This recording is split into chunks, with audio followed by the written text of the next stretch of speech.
ఒక సేవకుడు అంటే ఎవరు చెప్పమంటారా? బ్రదర్, నా డైరీలో ఈజీగా ఒక 50 సందేశాలు ఉంటాయండి.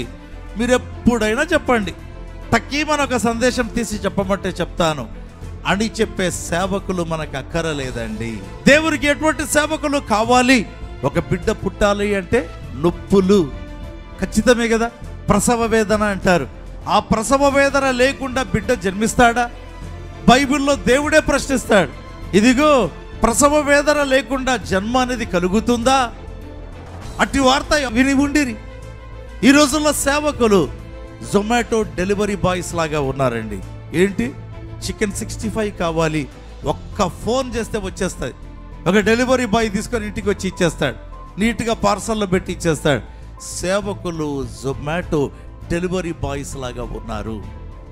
వారి ద్వారా రక్షణ జరగదు. మెసేజ్ ఒక్కటి వస్తుంది, ఆ వారి పరిచయంలో రక్షణ ఉండదు, వారి పరిచయంలో స్వస్థత ఉండదు, వారి పరిచయంలో అద్భుతాలు ఉండవు. ప్రభువులో దేవుడు నీతో నాతో మాట్లాడుతున్నాడు. దేవునికి ఎటువంటి సేవకులు కావాలి? అహీమెలెకు అంటున్నాడు దావీదు, అదిగో ఆ ఖడ్గం, బట్ ఇట్ ఈస్ బిహైండ్ ఏఫోద్. ఏఫోద్ వెనక అది దాక్కున్నది. నీ జీవితంలో అటువంటి ఒక భయంకరమైనటువంటి ఆయుధాలు కలిగి సాతానును చిత్తుగా ఓడించి ఈ సంవత్సరంలో విజయము తర్వాత అతి గొప్ప విజయం గుండా వెళ్ళాలని కోరుతున్నావా? రిమెంబర్, ఎంతసేపు దేవుని దగ్గర ప్రసవ వేదన పడుతున్నావు, ఇతరుల కొరకు విజ్ఞాపన చేస్తున్నావు అనేటువంటిది వెరీ వెరీ వెరీ ఇంపార్టెంట్. హల్లెలూయా.